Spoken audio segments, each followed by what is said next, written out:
नांदगाव तालुक्यातील bogus doctor व त्यांना औषध पुरवणारे घाऊक विक्रेते यांच्यावर कारवाई करावी या मागणीसाठी नाशिकच्या जिल्हाधिकारी कार्यालयासमोर retail chemist and druggist association यांच्या वतीने उपोषण सुरू करण्यात आले आहे।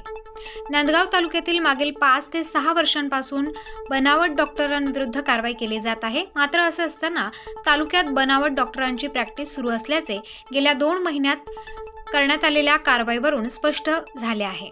तालुक्याच्या आरोग्य विभागातील अपुऱ्या संख्याबळामुळे या बनावट डॉक्टरांवरील कारवाई संथगतीने होत असल्याचं बोललं जात आहे। याबाबत आरोग्य विभाग नांदगाव यांच्यामार्फत दोषींवर कारवाई करण्याबाबत लेखी आश्वासन दिले होते व नाशिक येथील अन्न व औषध प्रशासन कार्यालयासमोर देखील उपोषण केले होते।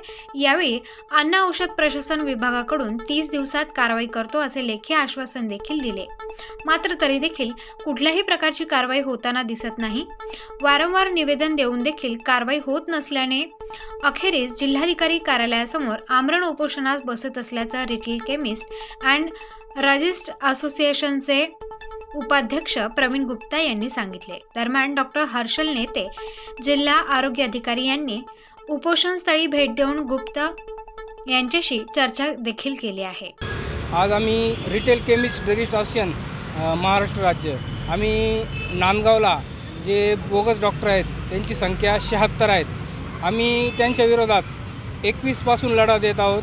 आम्हाला 1/12/21 रोजी THO साहेबांनी लेखी निवेदन दिलं होतं का बा आम्ही यांच्यावर कारवाई करू, पण आजपर्यंत त्यांची काहीच कारवाई झाली नाही आणि त्याच्यामुळं आम्ही आज इथं जिल्हाधिकारी कार्यालयासमोर उपोषणाला आलेलो आहोत। पण आम्ही नांदगावला आता आम्ही 2 वर्षापासून पाठपुरावा करतोय। दोन वर्षामध्ये 3 लोकांवर नांदगावला FIR दाखल करण्यात आला, 3 बोगस डॉक्टरवर FIR दाखल करण्यात आला, पण आजपर्यंत त्यांची प्रॅक्टिस चालू आहे।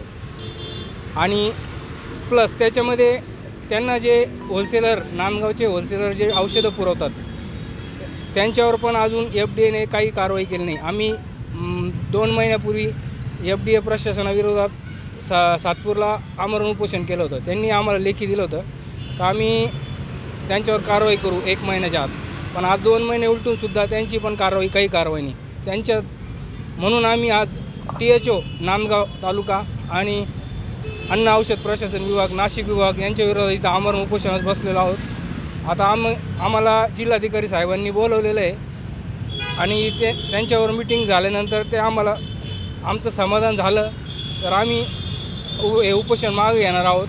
पण जर समाधान झालं नाही तर मग आम्ही पुढच्या महिन्यात मंत्रालयासमोर उपोषणाला बसणार आहोत। प्रतिनिधी मोहसिन पठाण, स्टार न्यूज, नाशिक।